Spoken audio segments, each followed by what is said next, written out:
turn to section 1. You will hear a man talking to a receptionist at a hotel. First, you have some time to look at questions 1 to 7.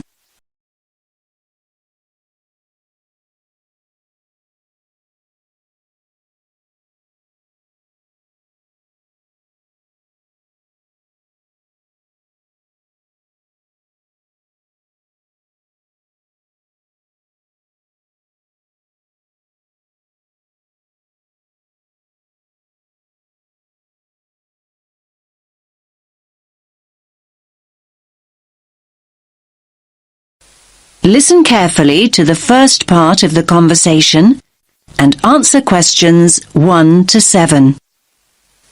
Good evening, sir. Do you have a reservation? Yes. Let me just check I've got everything. Sorry. Yes, a reservation. It's in the name of Hartley, Martin Hartley. Let me see. Oh, yes. Here it is. That's for 3 nights. Yes, that's right. Do you need my passport? I just need to take the number as a form of ID. No problem. Now, can I just ask you to fill in this registration form, please? Actually no. You see, I've broken my wrist. Yes, I noticed that. I'm afraid form filling is something I can't manage right now. Not without a lot of pain, anyway. Oh dear, I'm sorry, sir. But don't worry. I can complete the form for you. That's very kind of you. What do you need to know? Well, let's start with your name, of course. So that's Martin, Hartley. That's Hartley. Thanks. And your address? 45 Carlisle Way. Could you spell Carlisle for me? Sorry. It's Carlisle.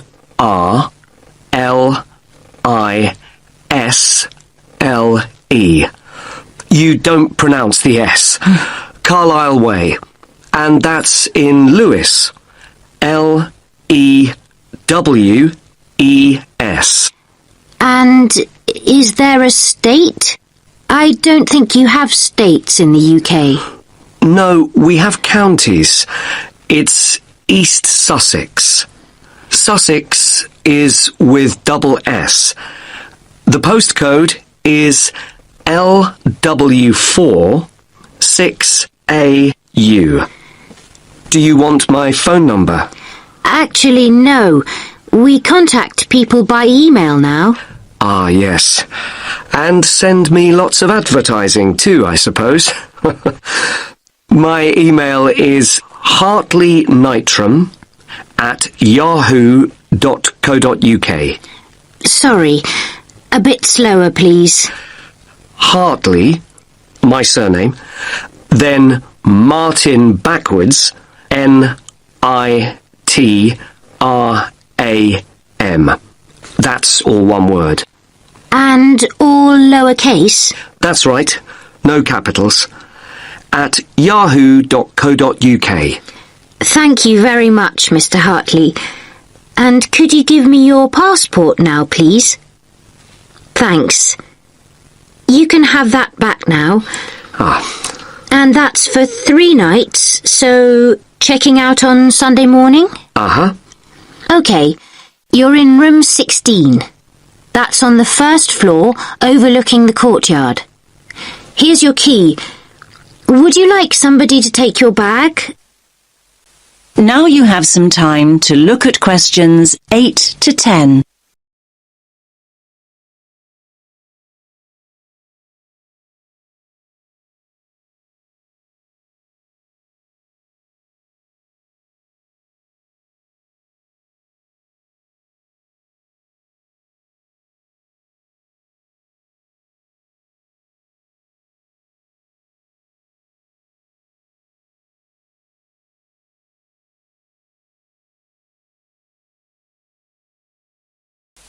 Now listen to the next part of the conversation and answer questions 8 to 10. Do you have a map I can take? Yes, of course. We've usually got lots of them here. Somewhere. Ah, yes. Here we are. Thanks. Could you show me where we are exactly? Let me have a look. Yes. This is our street here, Avenida Constitución. The bigger hotels are marked, so let me just see which one is us. Here. Yes, here. This is Hotel Columbus, just before you get to the museum. I say just before because that's the way most people get here. I mean, coming from the main square where all the buses stop, or from the station. Yes, that's the way the taxi came in from the airport. I thought we drove past the museum, though, just after we went through that big square you mentioned. Ah, you probably mean here. That's actually an art gallery. It's worth having a look round, but the museum's more interesting. I think so, anyway. Thanks for the tip. I hope I get time. Right, well, tomorrow I've got to be at the conference centre. They told me they'd put me in a hotel that wasn't too far away. Oh, yes. The conference centre's not too far at all. Let me see. Yes, down here. You can walk there in 7 or 8 minutes. Just cross over the road and go straight down this street here. That will take you towards the newer part of the city. Walk on for a couple of blocks, and then when you get here, you just have to go right a very short distance, and then you'll see the conference centre above the other buildings. It's quite big. I see. That all looks quite straightforward. Thanks very much. My pleasure. Have a nice evening, sir. That is the end of section 1. You now have half a minute to check your answers.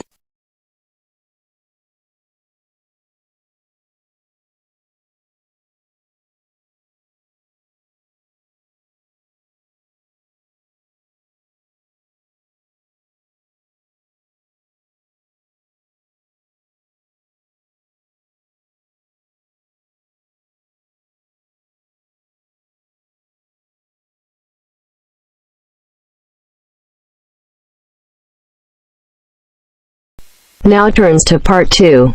Part 2. A man wants to place an order by telephone for some office stationery. Listen to the conversation between the woman and the man. First, you have some time to look at questions 11 to 16.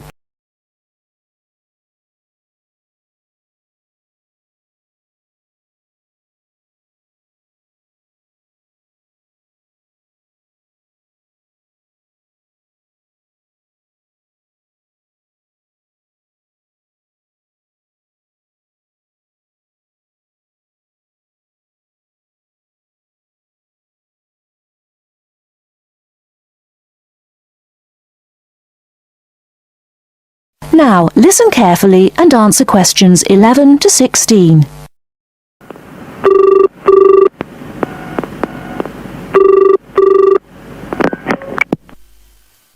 Thank you for calling Millennium Office Supplies. If you would like to place an order, please press 1. Your call has been placed in a queue. A customer service operator will be with you shortly.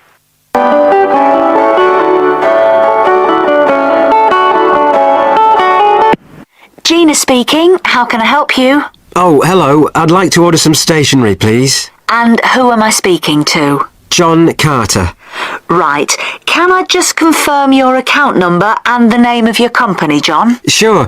The account number is 692411. 692411. Right. And you're from Rainbow Computers? No, the company is Rainbow Communications. Oh, okay. I'll just fix that on the system. Communications. And what would you like to order, John? Envelopes. We need a box of A4, that is, normal size envelopes. White, yellow or manila? We'll have the plain white, please.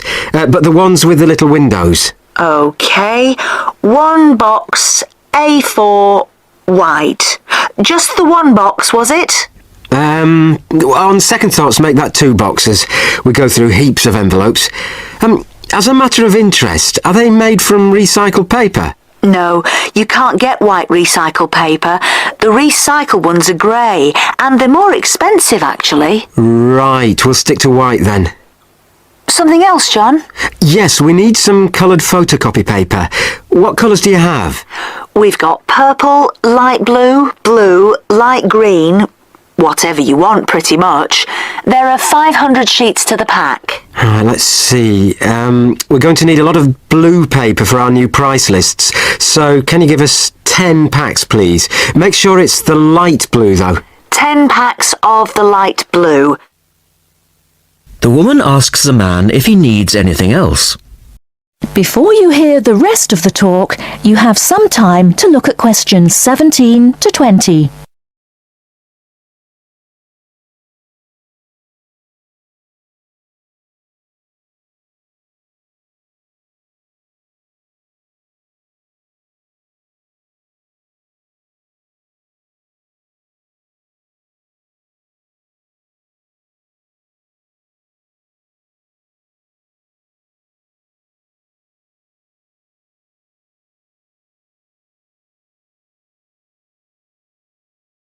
Now listen and answer questions 17 to 20. Anything else that we can help you with? Let me think. What else do we need? I'm sure there was something else. Pens, paper clips, fax paper, computer supplies, office furniture? Oh yes, we need floppy disks. Do you have those nice coloured ones? Yes, but they're a bit more expensive than the black ones. Oh, that's all right. I'm not paying anyway. Right. Floppy disks. And what about diaries for next year? We've got them in stock already, and it's a good idea to order early. No, I think we're all right for diaries. But something we do need is one of those big wall calendars. You know, one that shows the whole year at a glance. Do you stock those? We certainly do. OK, can you include a wall calendar then, with the other stuff? Just make sure it's got the whole year on the one side. Sure. And do you have a copy of our new catalogue? No, I don't, but could you send one? Yes, I'll pop one in with the order. You'll find it a lot easier to remember what you need if you have our catalogue in front of you next time. Yes, good idea. And when can you deliver this? Should be with you tomorrow morning. Can you make sure that it's not after 11:30am? Because I have to go out at 12. There's only myself here on Fridays. Fine. I'll make a note on the delivery docket that they should deliver before 11:30. Thanks very much. Thanks. That is the end of part 2. You now have half a minute to check your answers.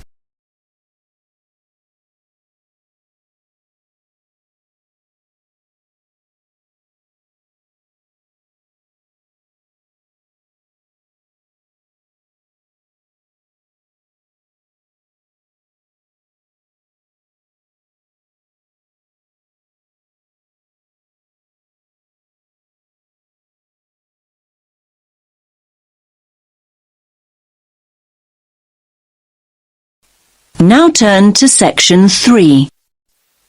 You will hear 3 students discussing the issue of waste deposited in space. Now you have some time to look at questions 21 to 26.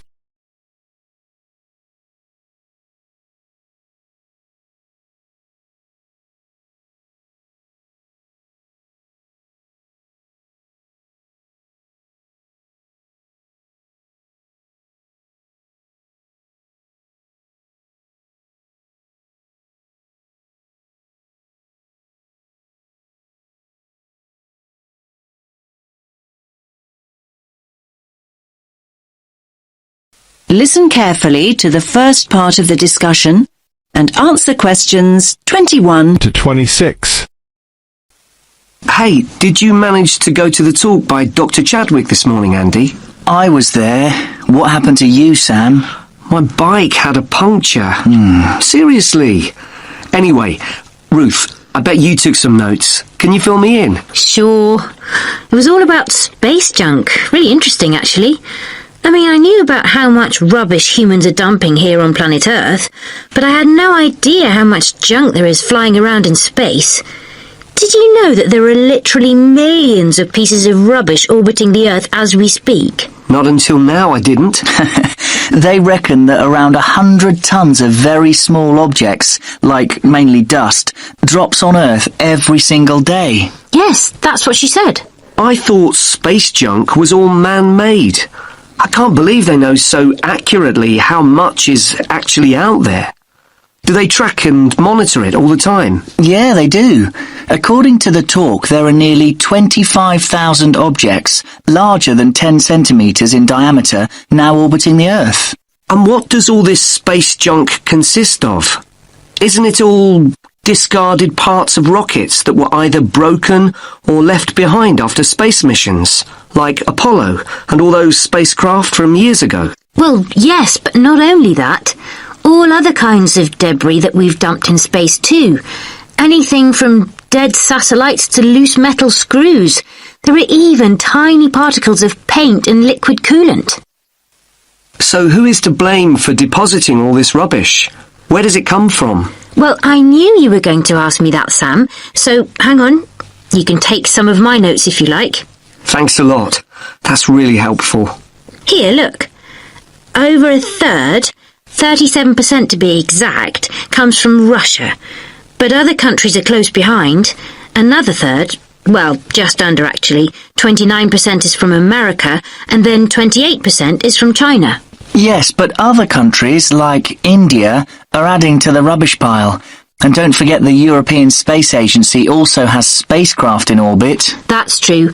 We're talking serious space junk here. Pretty serious, I'd say. So come on, what do you think are the chances of something solid dropping from space onto our heads? Good question.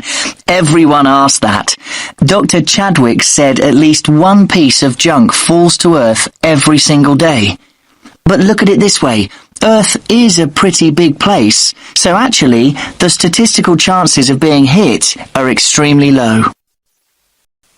You now have some time to look at questions 27 to 30.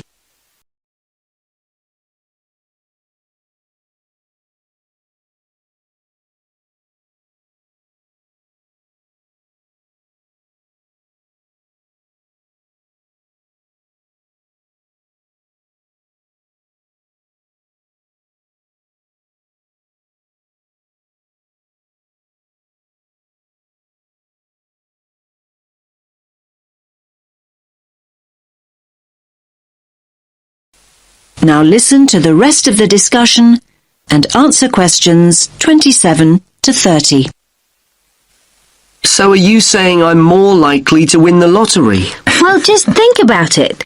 2/3 of the Earth is ocean. That's true, but in time almost all these pieces of rubbish will fall to Earth because the object's orbit is decreased by its gravitational pull. But the good news is that they don't cause any serious damage. You know, they can't actually survive the heat generated on re-entry. They simply burn away. But that's not always the case. There are exceptions. Chunks of the United States UARS satellite recently fell into the Pacific Ocean. The UARS satellite? It was this 6-ton satellite launched by the Space Shuttle Discovery way back in 1991. So it had been up in space for 20 years, but stopped working in 2005. It weighed 5,700 kilos. And that's about the same as a double-decker bus, apparently.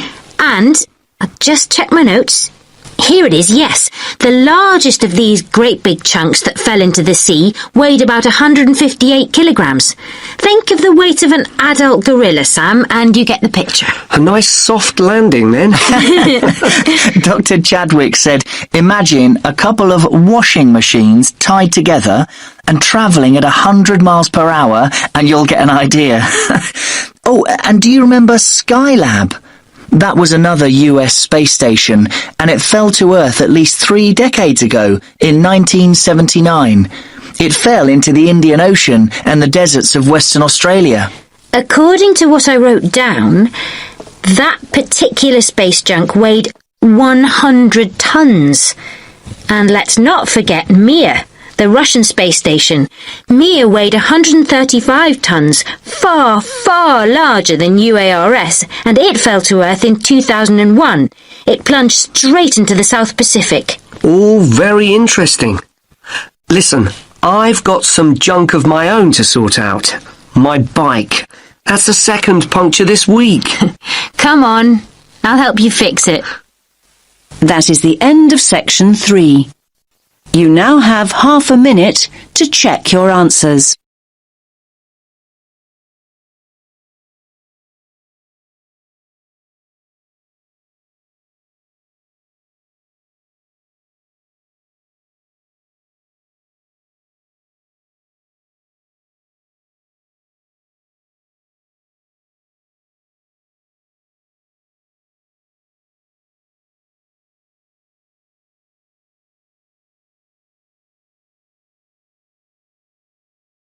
Now turn to section 4.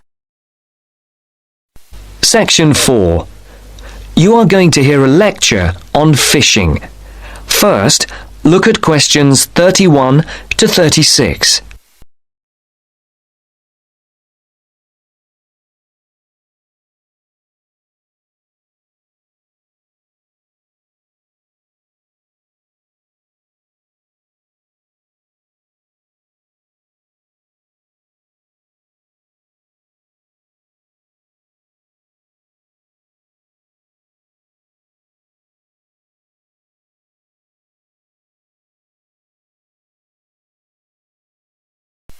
Now listen carefully and answer questions 31 to 36. Good morning again, ladies and gentlemen. And in case you've forgotten, my name is Dr. North from the Marine Habitat Research Unit at the university, and I'm going to continue from the lecture that I gave a fortnight ago on humankind's relationship with the sea from a historical point of view, and also on attitudes to different types of fishing. In today's talk, I would like to focus on the current problems in the fishing industry in Europe, and in particular, the present scarcity of marine fish. As with the last lecture, I've placed a book list, a few relevant articles, and a copy of this lecture on the department website. A statistic to begin with. Since the 1970s, stocks of the most heavily fished species have fallen on average by 90%. And why has this happened? Well, there's a chain of events which begins with the demographic changes that have taken place in the world over the last century. During this time, the world population has grown at a phenomenal rate, with efficient and heavy fishing, which is technology-driven, meeting the increasing demands for food. As a consequence, many fishing stocks in the European waters, from the Atlantic to the North Sea and the Mediterranean, are now on the verge of collapse. But the problem is not restricted to European waters. It's a situation that's all too clear all around the world. Fish stocks in the Pacific Ocean, for example, are now on the verge of collapse due to a combination of overfishing and natural changes in ocean ecology.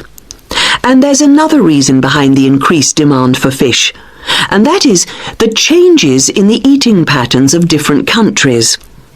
Certain countries have a long tradition of fishing, for example, the southern European countries, but eating patterns have changed in countries like the United Kingdom, where fish was once considered as food for the poor rather than the rich. People have been turning to fish as a cheap and healthy alternative to meat, driving up demand and depleting stocks. Food scares like BSE and foot and mouth disease have also driven people away from eating meat, which again is invariably replaced by fish. Before the speaker continues, look at questions 37 to 40.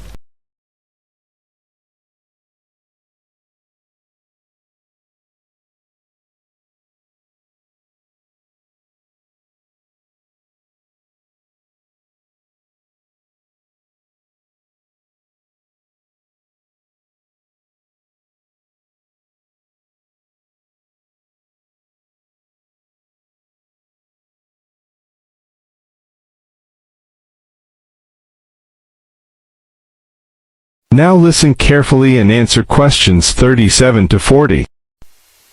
Another important reason is that a sizable proportion of the catch from modern trawlers or fishing boats is thrown away. Nets quite often land fish that are not wanted and which are thrown back into the sea dead. Discarded nets and other traps are responsible for the deaths of many fish. Our seas, like the rest of our environment, are littered with rubbish which also destroys lots of fish. And fish are also being changed by the chemicals dumped into the oceans, as well as by overfishing, so the size of certain species is decreasing. More then have to be fished to produce a decent catch. And the solution? Well, there has to be more than one answer to the problem. Fish farms provide a partial solution, but the quality of the fish is usually inferior to those in the wild.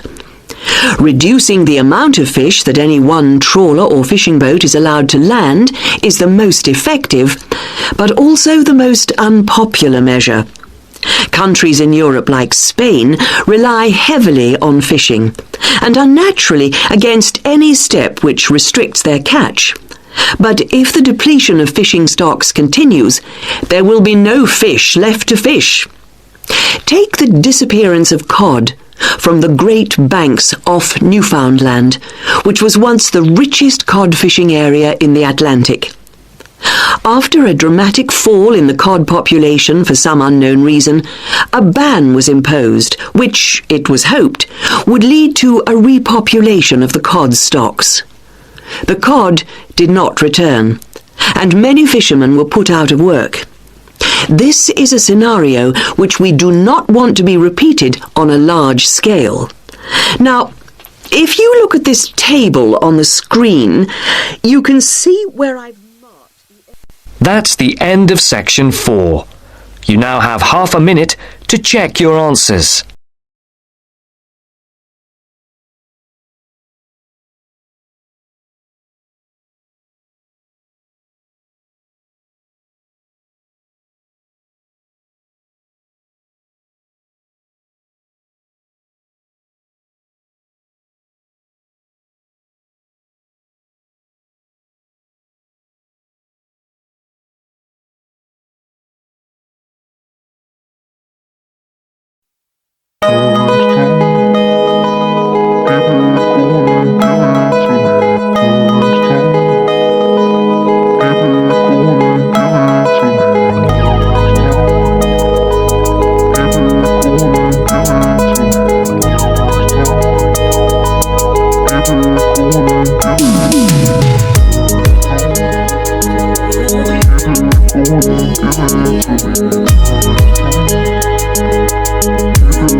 Give it to me.